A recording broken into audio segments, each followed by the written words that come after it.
financed through taxes. It is time for Vermont's elected officials to stand up for a healthcare system that truly works for the people, that is designed and planned with the people. We believe our healthcare system should reflect the values of our communities. We all care about our family getting care. We all care about our neighbors getting care. We care about everyone in our community getting care they need. It must be all people and all care. We are organizing on an unprecedented scale to make sure that we're able to move forward with universal health care now. I just wanted to show you, this is a photo petition that hundreds of Vermonters have been doing since Election Day, which says, Vermont is at a crossroads. We can continue down this path towards private profit, where big co-pays and deductibles and the same old mess that we're in, or we can move towards healthcare as a public good. All people, all care. Healthcare is a human right. Thank you.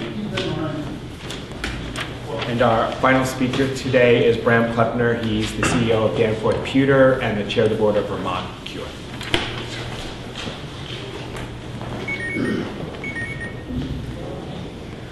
We've heard speakers today talk about how our current system doesn't work for businesses and doesn't work for a lot of Vermonters.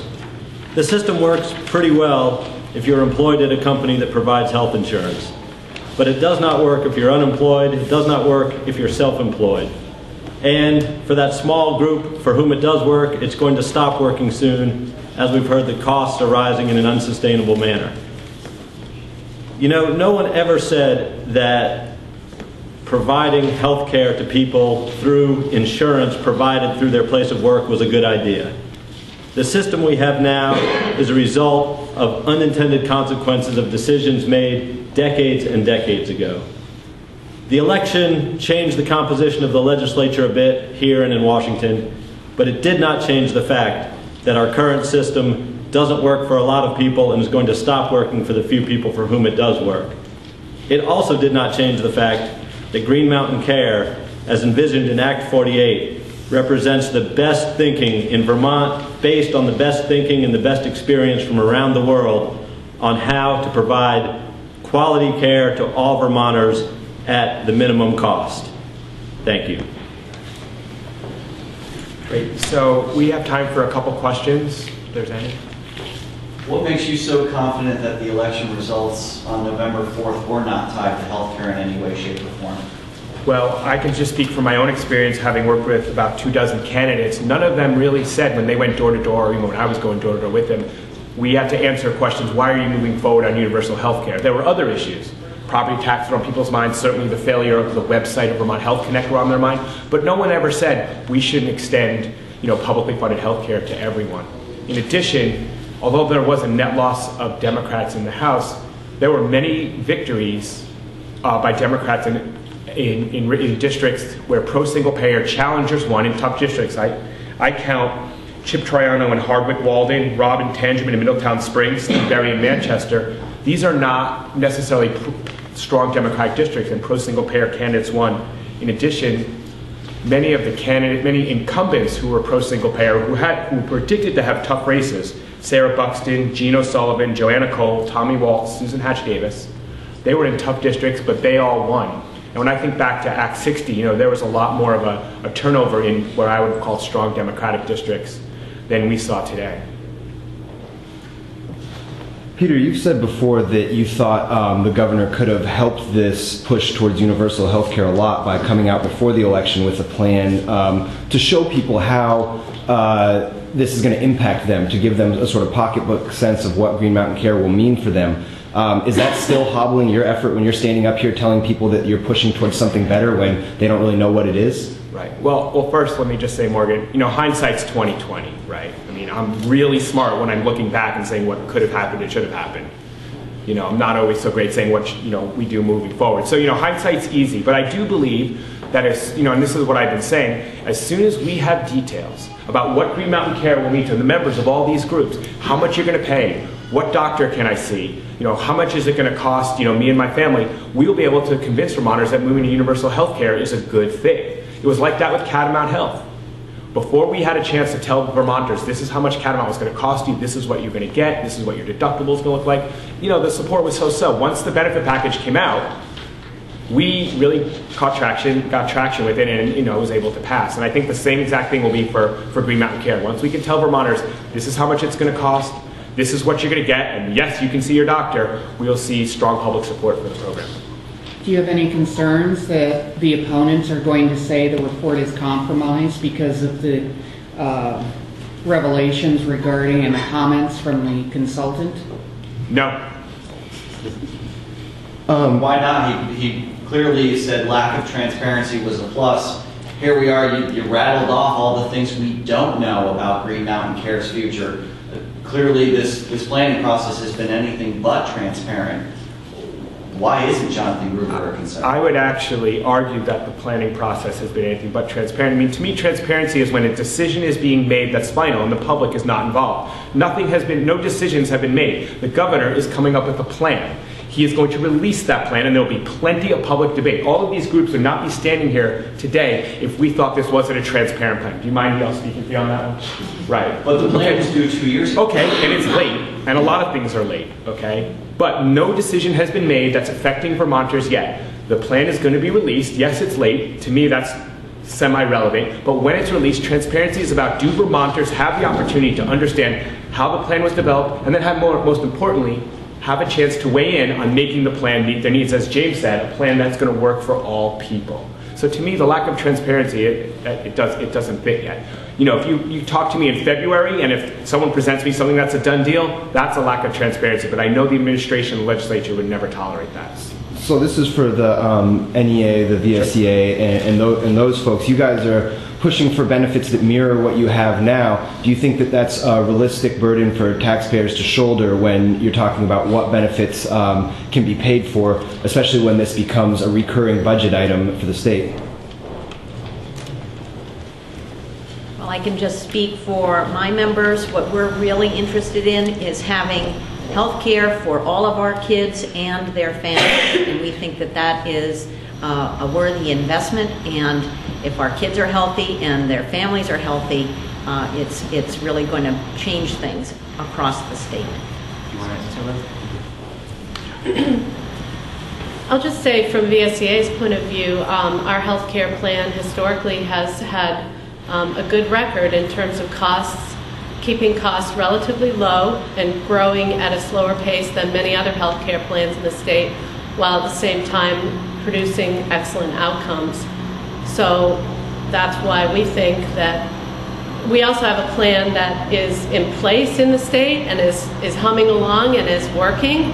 And so it seems like in developing a new plan, it's important to look at that and how it works and see what lessons from our exceptionally well-functioning plan can be brought to bear in creating the new plan. But that's a plan that's going to see a double-digit premium increase. Is that an anomaly, or I mean, what? Well, we are seeing a big increase, but that has to be taken in the context of the last 3 years when we had no increases. In fact, we had several years of premium holidays. So if you take that 18% increase that we're seeing and you divide it across the years that we've had no increases, you actually end up with more like a 6% per year increase, which is in line with some of the better lower increases in other plans in the state. Vermont has roughly 40,000, 46,000 uninsured. Is it necessary to create a government program to get to universal coverage, or can you just target Medicaid outreach and Vermont Health Connect outreach at that 46,000 who are currently uninsured? That's a really good question. Certainly, the statistics show that the vast majority of uninsured Vermonters are under 200% of poverty level, and a large chunk of those are Medicaid eligible, under 138% of the poverty level. That being said, there's always, with the open enrollment period of the exchange, we're now in the middle of it, it's 3 months long, we're always going to have uninsured Vermonters. And to me, that's totally unacceptable. It's built in, it's baked into the structure of the Affordable Care Act that there will always be uninsured people because of the limiting nature of the open enrollment period. So I don't think any of us here today believe that any reform based on the healthcare exchange could ever achieve truly universal coverage. Peter, in light of all that is going to compete for the legislature's attention this year, what does moving forward mean? What's the minimum that you define as moving forward with single payer in the upcoming session? it would mean voting on a financing package to finance the recommendation that the governor is, finance the benefit package recommendation the governor is going to deliver to the Green Mountain Care Board sometime in the next 6 weeks. So delaying that because there's too much on our plate for a year would be what? Well, I don't think it's the wisest choice. I think all of us here would prefer to see a financing package voted on now so we could move ahead with implementation in 2017. And yeah, can I just Oh, sure. Touching back to the question about how we're confident that this election was not a referendum on health care reform and addressing what's coming up in the session, when you look at the polling and talk to the legislators about what they were hearing, property taxes were the top of the list. It was not health care. And, to address property taxes, Green Mountain Care is a really good tool, because as you go to Green Mountain Care, you remove the health care costs for teachers, administrators, and educational staff from the property tax burden and move it into other taxes. So you address what they were hearing about and health care at the same time.